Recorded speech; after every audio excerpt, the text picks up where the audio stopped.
Hi friends, उन्हें शिक्षक भर्ती में एक बार फिर से आपका स्वागत है। तो आपको पता हुआ कि 19 तारीख तक की कॉज लिस्ट जारी हो चुकी है और 19 तारीख तक की कॉज लिस्ट में कहीं भी ऑर्डर के बारे में नहीं लिखा हुआ है।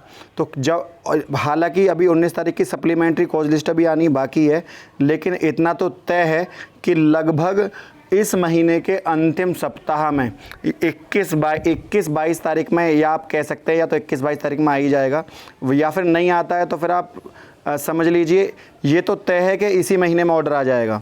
लेकिन सबसे बड़ी इम्पोर्टेंट बात यह है कि यदि ऑर्डर जल्दी आ जाता तो 5 सितंबर से पहले, शिक्षक दिवस से पहले आपको कहीं ना कहीं वहाँ पर नियुक्ति पत्र आपको देखने के लिए मिलते।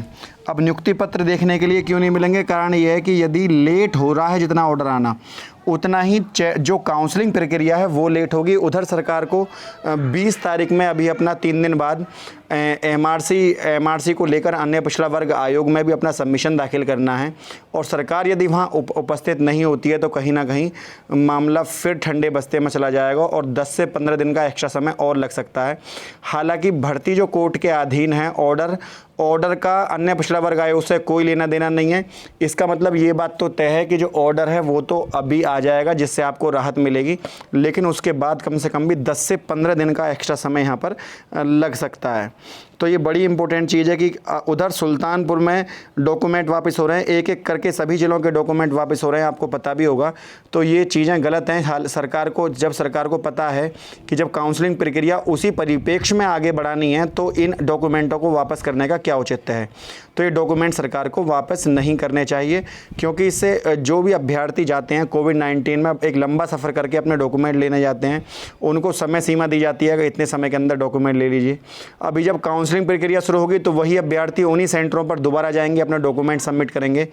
तो कहीं ना कहीं ये चीज़ें गलत हैं, क्योंकि जो मूल प्रमाण पत्र हैं उनको साथ लाना और ले जाना ये भी एक बड़ी समस्या वाली बात है, क्योंकि जीवन भर की कमाई होती है। डॉक्यूमेंट अगर कहीं खो जाए, प्रॉब्लम हो जाए, तो कहीं ना कहीं नियुक्ति से वंचित हो जाता है छात्र, और नियुक्ति मिल भी जाए तो कहीं ना कहीं एफिडेविट लगाकर सब चीज़ें, तो ये चीज़ें गलत हैं, ये इन्हें नहीं होना चाहिए। लेकिन सरकार के मामले में संज्ञान में सब चीज़ें हैं, लेकिन फिर भी सरकार इन चीज़ों को होते हुए देख रही है, जो कि अपने आप में गलत है। हालांकि सरकार कई बार कह चुकी है कि हम चयन सूची के साथ हैं। माननीय बेसिक शिक्षा मंत्री सतीश द्विवेदी का भी बार बार यही कहना है कि हम चयन सूची के साथ हैं, लेकिन फिर भी अगर आप साथ हैं तो आप इनको आप नोटिस जारी करिए कि आप अभ्यर्थियों के डॉक्यूमेंट वापस ना करें। काउंसलिंग प्रक्रिया इसी परिप्रेक्ष्य में आगे बढ़ाई जाएगी।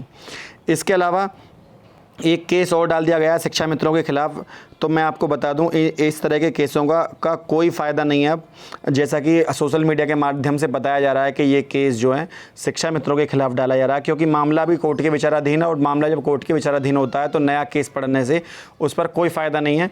उधर लोहा सिंह एमआरसी केस के जितने भी मुद्दे हैं, एमआरसी को लेकर सारे मुद्दे लोहा सिंह के वाले केस के संग टैग कर दिए गए हैं, और उसकी सुनवाई 21 तारीख को होनी है। तो मतलब लोहा सिंह के साथ जब टैग कर दिए गए हैं, सारे जितने भी मुद्दे हैं एमआरसी को लेकर, ओवरलैपिंग को लेकर, सारे आपके टैग कर दिए गए हैं, और वो टैग करे गए हैं आपके उसके साथ, लोहा सिंह वाले केस के साथ। तो लोहा गरम में बिल्कुल आप चिंता ना करें। तो 15,000 छात्रों के जहाँ तक हित की बात है, सरकार को हम वहाँ चीज़ें बतानी होंगी कि सरकार ने किस परिप्रेक्ष्य में किस तरीके से एमआरसी को लागू किया है। उधर सरकार 22,000 सीटें बचाने के चक्कर में लग रही है, लेकिन आपको पता होना चाहिए कि जो भोला प्रसाद केस है उसके अनुसार सरकार को 22,000 सीटें जोड़कर यहाँ भर्ती प्रक्रिया पूरी करनी थी, जिससे सरकार बच रही है। लेकिन अभ्यर्थी उसके लिए कोर्ट में जा गए थे, जिसके लिए उन्हें सुनवाई 5 अक्टूबर को देखने को मिली।